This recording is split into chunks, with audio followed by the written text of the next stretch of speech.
नमस्कार, मैं रविंद्र थपलू आपका पुनः स्वागत करता हूं अपने YouTube चैनल रविंद्र थपलू में। और आज हम पुनः एक ऐसी वार्ता पर बात करने जा रहे हैं अपने साइकोलॉजिस्ट गीना थपलू के साथ, जो कि काउंसलर भी है और साइकोलॉजिस्ट भी हैं। और आज हम इनसे बात करेंगे कि ये जो बच्चे होते हैं, एडोलसेंट्स होते हैं, साइकोलॉजी और एडोलसेंट्स का आपस में क्या संबंध है और इसका पेरेंटिंग के साथ क्या संबंध है, आज हम यही जिक्र करेंगे और इसी का हम आज विषय लेने जा रहे हैं। लेकिन उससे पहले मैं आपको अपने साइकोलॉजिस्ट से इंट्रोड्यूस करा रहा हूं, जिनका नाम है गीना थपलू, जिन्होंने की ग्रेजुएशन की in psychology, applied psychology from Delhi university. TISS से उन्हें पीजी किया और निम्हांस से उन्होंने मेंटल हेल्थ प्रोग्राम में एडवांस डिप्लोमा किया हुआ है और अभी कार्यरत है ये। अब मैं इनसे जानना चाहूँगा, गीना जी, ये जो पेरेंटिंग है और साइकोलॉजी है, इसका आपस में क्या संबंध है? पेरेंटिंग और साइकोलॉजी का बहुत ही प्यारा लिंक है, बिकॉज इंडिया में अब शुरू हो रहा है, बट बाहर के देशों में प्रॉपर आपका पेरेंटिंग क्लासेस होता है, जहाँ पे बहुत सारा समय ये दिया जाता है कि पेरेंट्स के पास स्पेसिफिक स्किल सेट हो ताकि वो बच्चों को रेज कर सके। पेरेंट्स ऑटोमेटिकली सीख के नहीं आते हैं how to raise their children. So parenting psychology really supports parents ताकि वो बच्चों के साथ अलग अलग डेवलपमेंटल स्टेज पे उनके साथ कैसे बिहेव करना है, क्या करना है, क्या मुश्किलें आ सकती है, क्या हेल्पफुल हो सकता है, वो स्किल सेट्स वो सीख सके। सो यहाँ और अगर पेरेंट के पास्ट में कोई इश्यूज़ रहा है, प्रॉब्लम रहा है, कोई अनवांटेड एक्सपीरियंस है जो उन्होंने एक्सप्लोर नहीं किया है, वो भी साइकोलॉजिस्ट के साथ रहकर they are able to support that, so that उनके बच्चों पे उसका इम्पैक्ट ना आए। अच्छा, ये जो आप पेरेंटिंग में मैंने आजकल ये देखा हुआ है, जो ट्रेंड है, लेट मैरिजेस हो रही हैं। और लेट मैरिजेस के बाद जो भी बच्चा पैदा होता है, तो क्या लेट मैरिजिंग और पेरेंटिंग में कोई आपको लगता है कि इसमें कुछ समाज में कुछ और बच्चों के डेवलपमेंट में कुछ प्रॉब्लम आ सकती है? ज़रूरी नहीं है कि पेरेंट ओल्ड हो या यंग हो तो उससे कोई दिक्कत आता है। फिज़िकली यस, अगर मदर हेल्दी नहीं है या फादर हेल्दी नहीं है तो इट बिकम्स अ प्रॉब्लम। हम लोग कहते हैं कि बिफोर यू इवन कि आप बच्चा पैदा करने से पहले 2 साल पहले आपको प्लानिंग शुरू करनी होती है ताकि बहुत मदर और फादर फिज़िकली हेल्दी हो। पर उससे ज़्यादा इम्पैक्ट इस चीज़ का होता है कि क्या वो पेरेंट्स मैच्योर हैं टू रेज अ चाइल्ड। अगर वो पेरेंट्स मैच्योर नहीं है, अगर उनको खुद के इश्यूज़ या खुद के अंडरस्टैंडिंग्स नहीं है या खुद के set of values and goals clear नहीं है, तो that can create a problem in longer run. So you need to be somewhat mature to raise a child now. That means इसका मतलब है कि parental behaviour is very important for development of a child. Yes, बच्चे ज़्यादातर चीज़ें जो सीखते हैं, चाहे उनको कॉन्फ्लिक्ट कैसे रिजॉल्व करना है, उनको एक दूसरे बात कैसे करनी है, उनका लैंग्वेज बिल्डअप कैसा होगा, उनके माइलस्टोन सही से हो रहे हैं या नहीं, it usually happens at parental home. तो आपका 0 to 5 ईयर्स का जो मेजर क्रिटिकल डेवलपमेंट हो रहा है वो घर पे ही हो रहा है।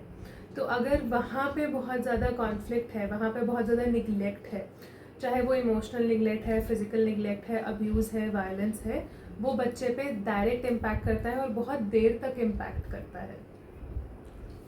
ये जो एक मिथ है या सही है मुझे नहीं पता है, लेकिन मैं आपसे जानना चाहूँगा कि जो बच्चे की डेवलपमेंट, ब्रेन की डेवलपमेंट होती है, वो 5 साल या 6 साल की एज तक मैक्सिमम होती है, जो ब्रेन की डेवलपमेंट है। और अगर ऐसा है तो पेरेंट्स को क्या चाहिए कि इस एज में बच्चे को सही डायरेक्शन दे, या उसके साथ कैसा एटीट्यूड, उसके साथ बिहेवियरल एटीट्यूड कैसा होना चाहिए उसके साथ?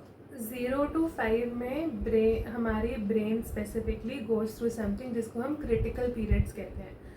अगर आप अभी नेशनल एजुकेशन पॉलिसी भी उठा के देखोगे या आप उसको पढ़ोगे तो उन्होंने बहुत ब्यूटिफुली क्रिटिकल पीरियड्स एक्सप्लेन किया है और बहुत डिविजनली एक्सप्लेन किया है. 0 to 5 में आपका बॉडी और ब्रेन बहुत रैपिडली डेवलप हो रहा होता है, तो वो बहुत क्रिटिकल स्टेज होता है कि आपका बच्चा बहुत सारी स्किल्स रिटेन करेगा. उसके बाद भी आपका बच्चा स्किल्स एक्यूमुलेट कर सकता है, बट उसका rate of accumulation compare to 0 to 5 से डिफरेंट होगा.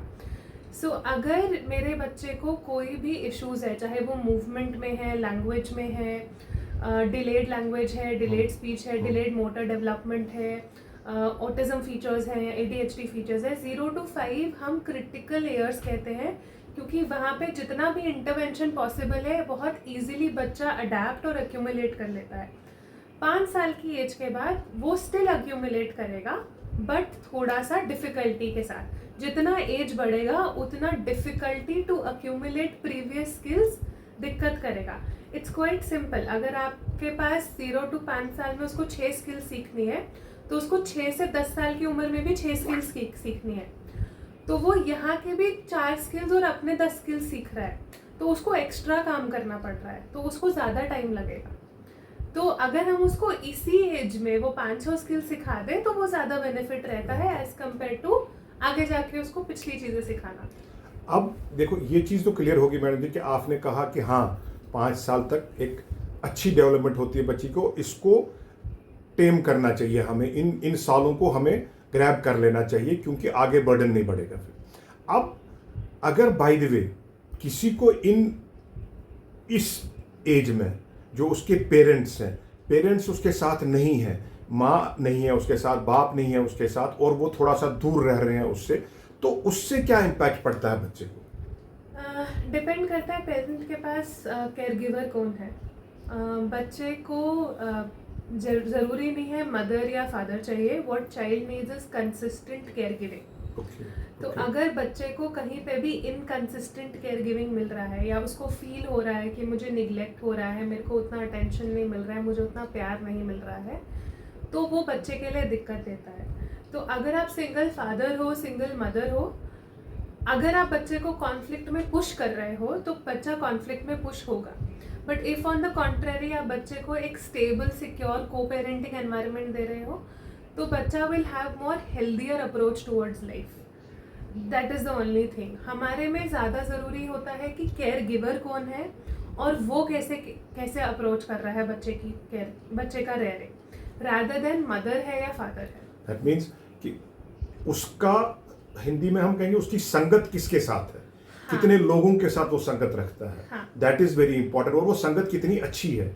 अच्छा, इसमें एक और पॉइंट बड़ा अच्छा, पेरेंटिंग में बहुत अच्छा पॉइंट है, क्योंकि आजकल जॉइंट फैमिलीज बहुत कम है, न्यूक्लियर फैमिली ज़्यादा है. क्या न्यूक्लियर फैमिली इफेक्ट करता है बच्चे की डेवलपमेंट में? न्यूक्लियर पेरेंटिंग जो है, क्या इससे बच्चे की डेवलपमेंट में कोई फ़र्क पड़ता है age compare to joint families में? इट डिपेंड्स आप कौन सा स्ट्रक्चर लेके जाना चाहते हो. अगर आपको लगता है कि आपकी जॉइंट फैमिली में ज़्यादा टॉक्सिसिटी है, ज़्यादा मुश्किल है बच्चे को रेस करना क्योंकि आप एक स्पेसिफिक तरीके से रेस करना चाहते हैं और वहाँ पे नहीं हो सकता है, तो यस, देन आपके लिए nuclear family is a good option. But अगर आप ज़्यादा टाइम नहीं स्पेंड कर पा रहे हो अपने बच्चों के साथ, तो yes, you can go for a joint family option, जहाँ पर elders can come in and support how the child needs, उसका चाइल्ड का नीड्स और वांट्स मीट हो. सो चाइल्ड को अगर वॉक पे जाना है या खाना खाना है या उसको खेलना है या किस लैंग्वेज में उसके साथ बात करनी है, वो सब चीज़ें जॉइंट फैमिली में डेफिनेटली हो सकती है. It also depends. अगर चाइल्ड को ऑटिज्म है या ADHD है, we always say it takes a village to raise a child. So village is always helpful, but अगर आपको लग रहा है कि आपका village is not a very helpful space for you, then you can go for the nuclear family option and have a lot of support system around it. Parenting के क्या क्या स्टाइल हो सकते हैं? What are the styles of parent? मतलब एक parent अभी उनका बच्चा हुआ है, now what should be there, एक एक संक्षिप्त में आप बता सकते हैं हमें कि इस पेरेंटिंग में भाई आपको ये दिस कैन नॉट बी एक फुल फ्लैश नहीं हो सकता है क्योंकि ये यार्ड स्टिक, लेकिन एक तरीका हम बता सकते हैं, आप अपने दर्शकों को बता सकते हो कि क्या क्या पेरेंटिंग के क्या क्या तरीके हो सकते हैं। ओवर द टाइम मेजरली हमने 4 पेरेंटिंग स्टाइल्स देखे हैं। जब आप गूगल करोगे, इंस्टाग्राम करोगे, ChatGPT करोगे, मोस्टली आपको 4 पेरेंटिंग स्टाइल मिलेंगे: authoritative, authoritarian, passive, and then there is one more, autocratic. So authoritative,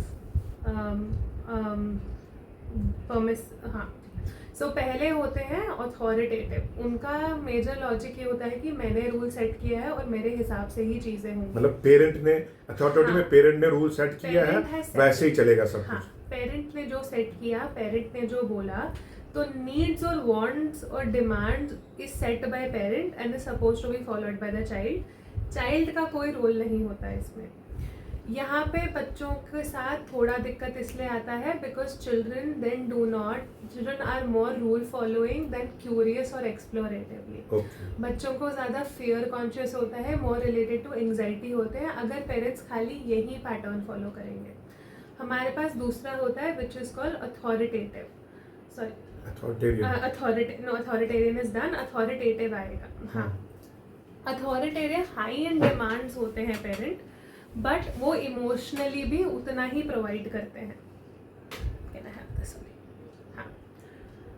हाँ, अथॉरिटेरियन, अथॉरिटेटिव, लिटिल कंफ्यूजिंग वहाँ पर। बट एक स्टाइल ऑफ पेरेंटिंग है जहाँ पे पेरेंट्स कंप्लीटली इन डिमांड में है। एक स्टाइल ऑफ पेरेंटिंग है जहाँ पे पेरेंट बच्चे के साथ कोलैबोरेट करके काम कर रहा है, जिसको मैं to remember says democratic parenting. कि आप अगर आपको रूल सेट करने हैं, फॉर एग्जाम्पल आप चाहते हो कि आपका बच्चा 9 बजे तक सो जाए, नाउ कोलैबोरेटिवली बच्चे के साथ रूल सेट होगा। अगर बच्चा बोल रहा है कि नहीं, मेरे को टाइम नहीं मिलता है टू कंप्लीट माय होमवर्क, तो मुझे 9:30 या 10 बजे तक जागना है, तो आप बच्चे की नीड्स और वांट्स को भी माइंड में रख के एक रूल सेटअप कर रहे हो। तो ये पेरेंट्स हाई एंड डिमांड जरूर होते हैं, बट दे ऑल्सो इनकम्पास बच्चे का नीड्स। सो इसको आई इन माई ब्रेन से democratic parenting. Then you have parents जिनके डिमांड भी नहीं होते हैं और जो इमोशनली भी अवेलेबल नहीं होते हैं। दिस इज परमिसिव और निग्लेक्टफुल parenting. This is called as permissive neglecting parenting. Okay. क्योंकि ना पेरेंट्स कोई रूल सेट कर रहे हैं, ना रेगुलेशन सेट कर रहे हैं, ना ही बच्चे का इमोशनल नीड मीट कर रहे हैं। तो ये लो इन डिमांड रहते हैं और they have no limits, so they go permissive parenting. Then you have uninvolved or neglectful parenting, जिसमें parents are completely uninvolved.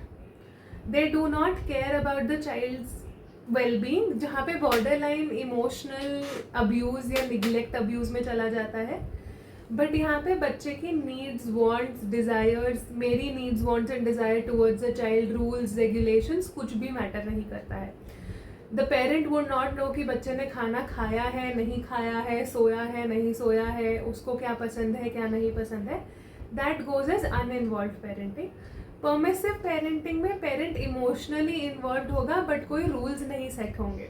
So these parents might be how we encounter these parents are कि ओ मेरे बच्चे को चोट लगी है, मेरे बच्चे को चोट लगी है, बट बच्चा खेल रहा था, बच्चा दौड़ रहा था, बच्चा एंजॉय कर रहा था, उस टाइम आपने ध्यान नहीं दिया। वो आपको वो नीड नहीं है, वो रूल नहीं है कि मुझे कितना दौड़ना है, मुझे किस सरफेस पे दौड़ना है, मुझे किस सरफेस पे नहीं दौड़ना है, अगर वेट है तो मुझे क्या करना है, बिकॉज वो बाउंड्री सेट नहीं है बच्चे के साथ, तो बच्चे को चोट लगी है। तो हम चोट पे ज्यादा फोकस करते हैं रैदर देन कि बच्चे को चोट कैसे लगी है। तो परमिसिव में पेरेंट इमोशनली बहुत ज्यादा प्रेजेंट है, but rules, regulation, demand, structure बच्चे को उतना नहीं दे पा रहा है।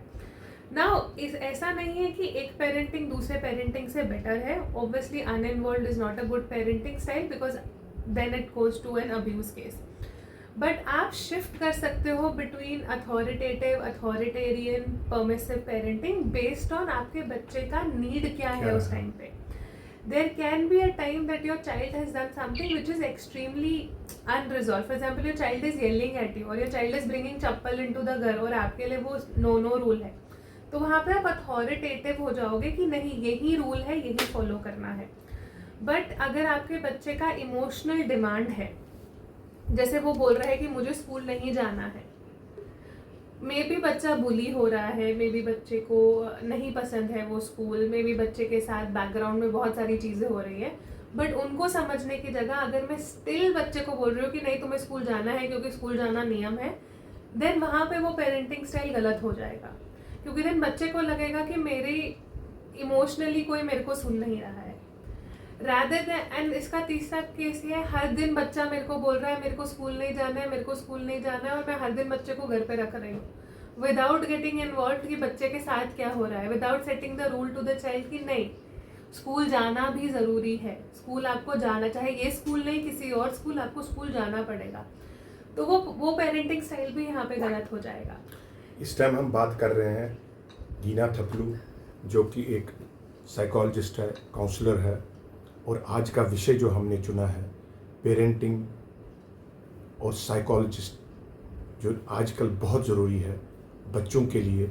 इस टॉपिक को, इस विषय को हमने चुना है क्योंकि हमारी यंगर जनरेशन, जो हमारा फ्यूचर है भारत का, वो हमारी यंगर जनरेशन है, और हमें यंगर जनरेशन को किस दिशा में लेना है, किस दिशा की तरफ बढ़ाना है, ताकि हमारा भारत देश आगे बढ़े और अच्छे हाथों में हमारे भारत की बागडोर रहे।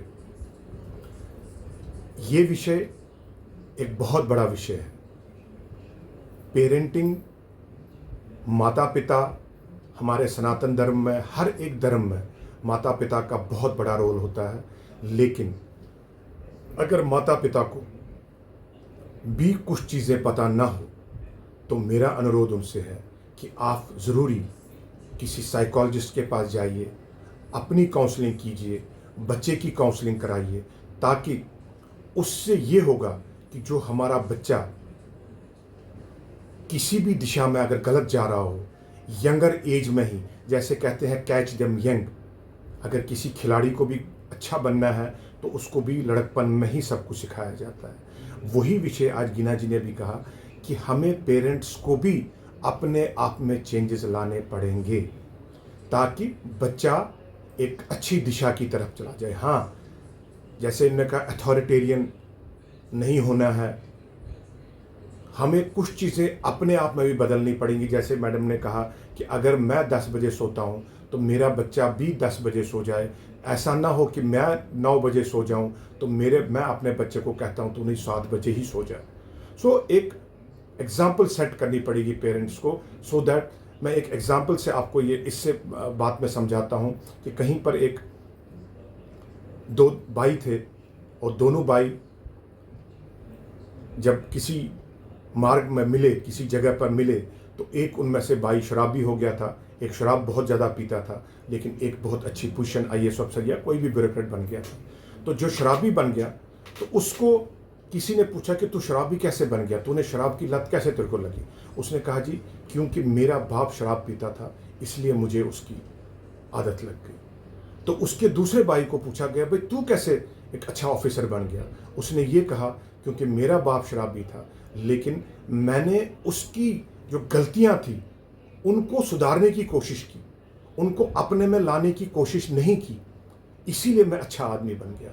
यही पेरेंटिंग का मतलब है, यही हम बच्चों को भी सीखना है कि हमें कैसे अपने पेरेंट्स के हाव भाव के साथ चलना पड़ेगा। मैडम जी आपका बहुत बहुत धन्यवाद। आज के इस टॉपिक में पेरेंटल और साइकोलॉजिस्ट का क्या रोल है, आगे भी हम इस पर डिस्कस करेंगे। तब तक के लिए आपका बहुत बहुत धन्यवाद। जाने से पहले मैं आपसे विनम्र प्रार्थना करता हूं कि मेरी YouTube चैनल रविंद्र थपलू को लाइक कीजिए, शेयर कीजिए और अपने कमेंट ज़रूर दीजिए, ताकि हम हमेशा आपके लिए, रविंद्र थपलू आपके लिए एक नए नए टॉपिक, नई नई विषय आपके लेकर आएगा। तब तक के लिए बहुत बहुत धन्यवाद। आशा करता हूं कि आपको ये सीरीज़ पसंद आ रही होगी। बहुत बहुत धन्यवाद।